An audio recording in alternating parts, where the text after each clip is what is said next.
Hey everyone, welcome back to another episode in the Unpopular card series. Today we're diving into a very requested topic, which is cards that break the color pie, and in particular, counterspells. So, non-blue counterspells. Thanks Lord Lantern 599 for this request. It has been requested in other videos, but you asked it in the most recent video. As a reminder, if you're new here, I respond to every comment, and the pinned request under each video becomes a new video topic, just like the one we're watching today. So I'm super excited for this episode because counterspells in non-blue decks are one of the most satisfying feelings to pull off. I think it's just so much fun because they never see it coming.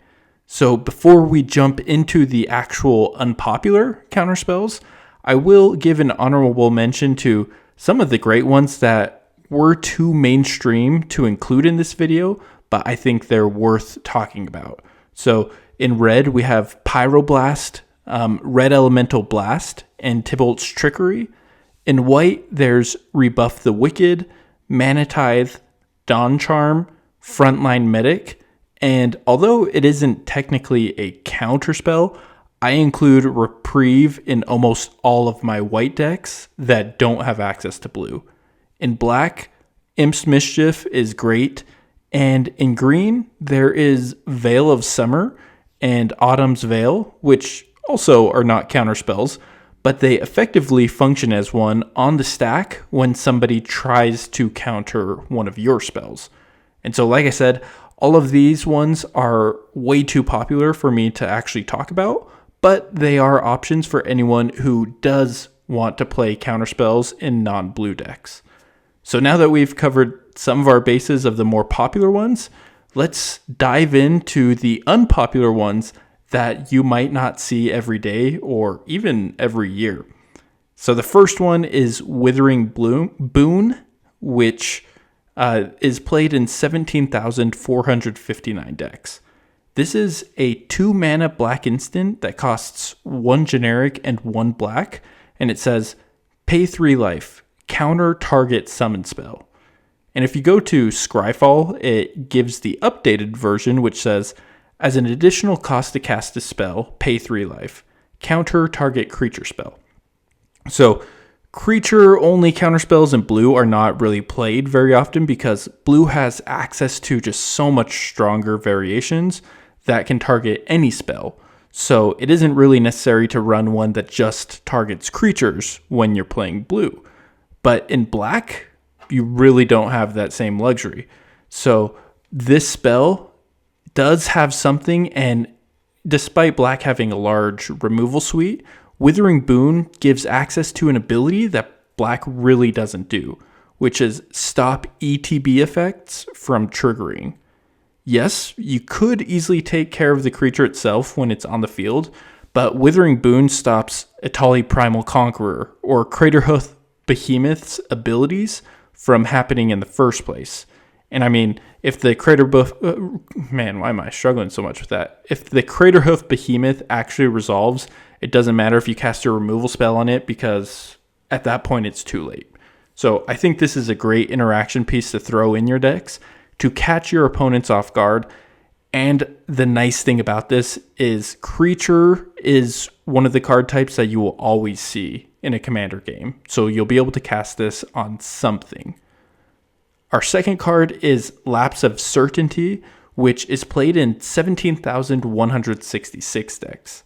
This spell costs 2 generic and 1 white for an instant that says counter target spell. If that spell is countered this way, put it on the top of its owner's library instead of into that player's graveyard. So this is like Memory Lapse in blue, but it costs 1 more to cast and can be well worth it because people are more likely to play their cards because they don't expect the counter. You know, if they see 3 open white mana versus 3 or even 2 open blue mana, they're much more likely to be reserved if you're playing blue. But I love these kind of cards. Like, you just have to see some of my old videos. I talk about these type of effects all of the time, and I love it because it's like a tempo counter as well. And honestly, this can be better than a normal counter in the right situations. You know, I'm not saying that it is better all the time, but in some situations it really can be. You can stop the threat, whether that's large, medium, or small, and then you delay it a turn and force your opponent to waste another card draw, giving you and the table time to answer it. Then if you're playing, mono white or a deck without access to blue, I think this is really worth trying it out. And if you already are using it, I'd love to hear how it's performed. Number 3 is Ricochet Trap, which is in 13,269 decks. This is an instant that normally costs 3 generic and 1 red, but if an opponent casts a blue spell this turn, you can cast it for just 1 red instead. And this says, change the target of target spell with a single target. Wow. Like, how many targets can you target at your local target? I mean, that's so many instances in one card. This isn't actually a counterspell, but I included it as a budget option for all of my friends out there who don't want to have to shell out $5 for a Pyroblast or $8 for a red Elemental Blast to counterspells in red, because that's the main reason why I would buy one of those cards. At least, the way that this works against counterspells is you redirect the blue player's counterspell to target Ricochet Trap.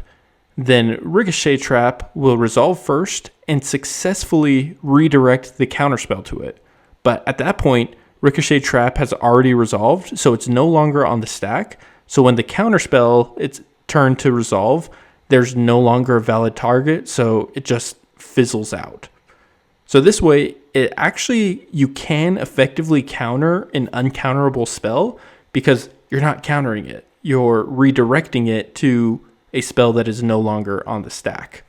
So aside from redirecting or protecting your spells from counterspells, you can also use this as like a more expensive deflecting swat, but just deflecting swat itself is 99.07 times the price. So it's a budget option. By the way, if any of these cards sound like something you would want to pick up, I'd be super grateful, beyond measure, if you would consider using the TCG Player affiliate link in the description below. It's the same price for you, but it helps support the channel and lets me keep finding these kind of cards and making these kind of videos. Up next, we have Guttural Response, which is played in 8,167 decks. So that was fast. We're already sub 10,000. This is an instant that costs either 1 red or 1 green, and it simply says, counter target blue instant spell. You'll notice that actually quite a few of these that we share today are geared for people who are sick of getting their spells countered and not being able to do anything about it. So the flexibility of this spell's mana cost is amazing for any deck that honestly is just playing Gruul colors. Blue instance, not only covers against counterspells, it can also stop return to hand spells, which are also super annoying, like Cyclonic Rift or Aetherize, or it also targets blue removal like Pongify and Rapid Hybridization. I actually did end up adding this to my Jolene the Plunder Queen deck because I play a lot of big spells that feel bad to get countered, and I always have treasures lying around so that if someone tries to counter my big spell, I at least have 1 treasure that I can then use to counter that counter spell. Vexing Shusher is another one that I included in the deck, which has been super good, but that's not a counter spell that I'm talking about today. Our 5th card today is Avoid Fate, which is played in 8,027 decks. This is an instant that costs just 1 green mana and says, counter target instant or aura spell that targets a permanent you control. So when I see this card, it's kind of interesting. I think it competes in the same realm in my mind as cards like 1 mana green instants like Snakeskin Veil, which is played, by the way, in 129,000 decks. It gives your creature hexproof, so both cards can protect your creatures or commander from removal spells. But Avoid Fate, only counters instants and auras, while hexproof works against anything that's trying to target your creature, whether that's creatures, sorceries, enchantments, or other card types. So if I am in a creature-heavy deck, I actually prefer the other 1-mana options like Tyvar's Stand over a Void Fate because, it adds that indestructibility. But if you do play a lot of other really strong permanents like Planeswalkers or enchantments, then a Void Fate can be really good because it protects any permanent, not just creatures, which a lot of those others do. But, maybe I'm downplaying this card a lot. I personally think Tamiyo's Safekeeping is the best of both worlds because it's the same cost. It adds hexproof and indestructible and protects any permanents, not just creatures. So yeah, me personally, I think a Void Fate is a little niche for something that I would want to play in my decks. Okay, now we're getting into some of the more unpopular options, and you'll likely see why, but I am still including these because I think they're still valid options for people interested in non-blue counterspells. So card 6 is Dash Hopes, which is played in 5,891 decks. This is a black instant that costs 2 black mana and says, when you cast this, any player may pay 5 life. If they do, counter Dash Hopes. Counter target spell. So black counterspells are kind of as rare as they get. And correct me if I'm wrong in the comments below, because I actually am curious, but I do believe that this is the only black spell that can counter any spell. Any color, any type, any spell. Granted, that is if it actually goes through. This is more powerful in a singleton format where your life total is not 40 starting out, but I think, this still does work well in decks that are already draining your opponents, so they're more wary to give out 5 life out of nowhere. I mean, that's 5 aristocrat death triggers, so it's not nothing.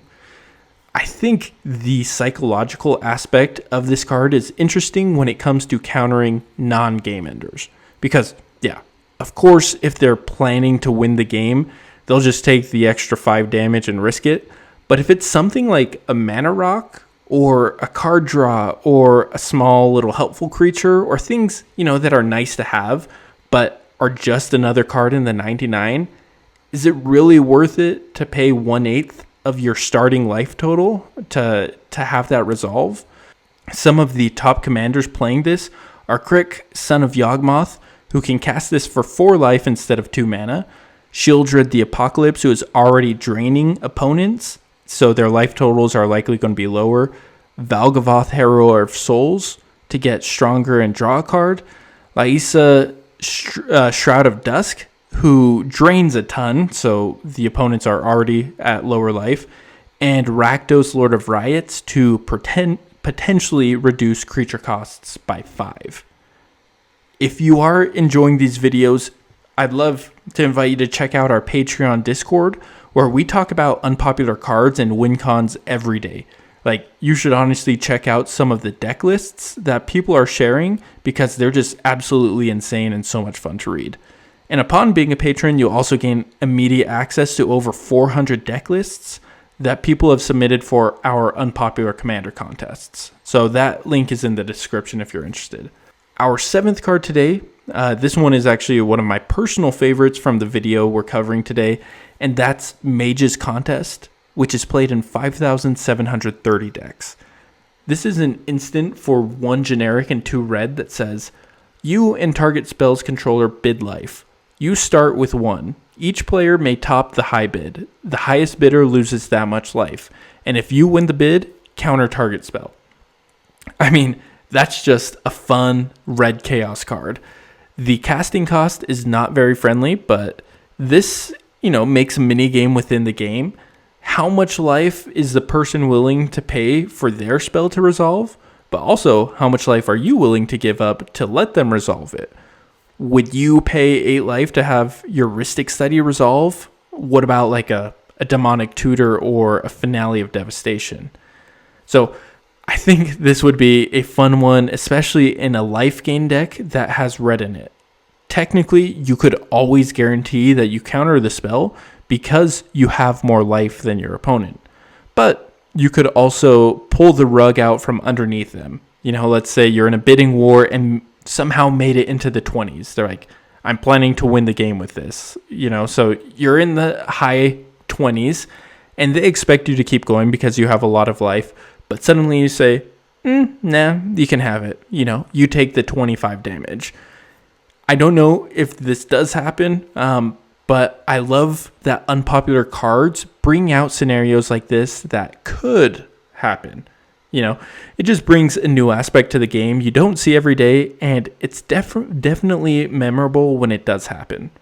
And so, question for viewers, what is the highest life total that you have ever seen somebody bid to win for this card? And was it the caster of the original spell or Mage's Contest caster who won the bid? All right, we're at number 8, and that is Burnout, which sees play in 4,848 decks. It's 1 generic and 1 red mana for an instant that says, counter target blue instant spell. Draw a card at the beginning of the next turn's upkeep. I mean, you thought that the blue instant hate was done with? Nope. At least this, I like this one because it gives a lot of budget options for people who want to counter spells that their blue mage friend is playing. And I do like the bonus for this card, which is to replace itself with a card draw, which is kind of a rare bonus in red. So you don't even have to save this for counterspell protection. You could even just counter somebody else's cantrip to draw yourself a card. Number 9, we are to our first permanent of the video, and that is Null Brooch, which is played in 4,421 decks. This is a 4-mana artifact with a tap ability for 2, and that says, discard your hand, counter target non-creature spell. So, believe it or not, there are several decks out there that want to get to no hand size. For example, Flub's the Fool, we got Hazoret the Fervent, Malfagor, which is a deck that we saw in one of our recent competitions, Damia Sage of Stone, and even Riel the Everwise can replace all of the cards that you just discarded with a brand new hand. So in those decks that don't really care about discarding their hand as a cost, this is a powerful effect to have repeated. If you have 2 mana up, you have a lot of politic power to dissuade either removal spells or make deals to not counter somebody else's card draw or other important spells. Yeah, granted, 6 mana is a lot to pay for the first counter effect, but once it is on the board, it could be a very nice thing to have access to, especially if your hand is already empty. There's no downside associated. And this can single-handedly stall out combo decks if you are playing colorless or like a mono-red artifact build, which normally has nothing to really do against those type of decks. Our 10th card today is Bind, which is played in 2,838 decks. This is an instant that costs 1 generic and a green and says, counter target activated ability, draw a card. Nice. I love stifle effects. I even created a whole video dedicated to like 5 in-depth reasons for why I think it's super underrated and can wreck game plans. Yeah, I do wish that this one had the option to counter triggered abilities, and that is a big downside. But there are still a lot of really strong activated abilities in the game. This can stop fetch lands, which, hilarious, do it just for that. There's planeswalker activations, Kiki Jiki combos, creatures that pay to transform themselves to become stronger, and just so many others. But I'm curious to hear, what do you think is one of the best activated abilities to stifle? And in green nonetheless, like they never see it coming. So we just hit the 10 main ones that I wanted to cover in this video today, and now we are at the very unpopular realm where all of these options are under 2,000 decks, and these ones in particular have stronger limitations, so I'm not going to do a full in-depth talk about these cards, but rather I'm just going to list a few as a lightning round, and the goal of this is to just give you all options for anyone looking for those off-color counterspells out there. So Death Grip is an enchantment that costs 2 black mana And for 2 black, you can counter any green spell. Its counterpart is Life Force, which is the same exact idea.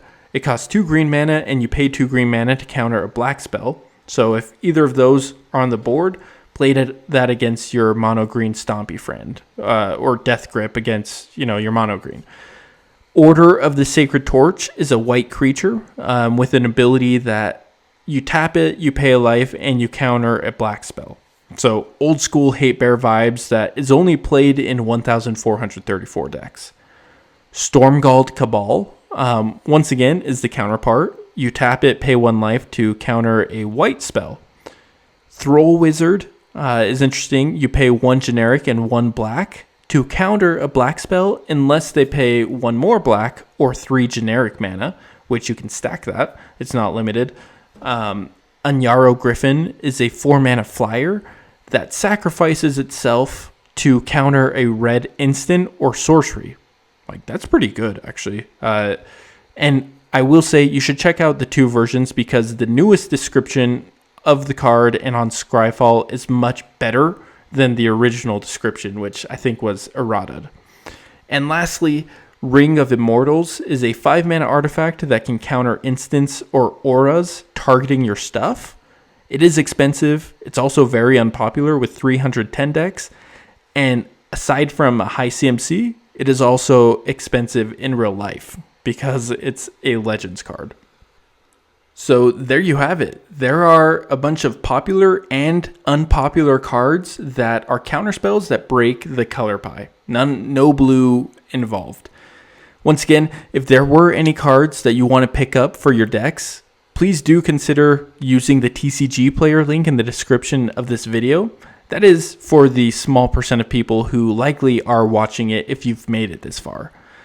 And as always, comment what topic you would like me to cover, and I'll pin someone's comment after 3 days, which will become a topic that I will create a video on.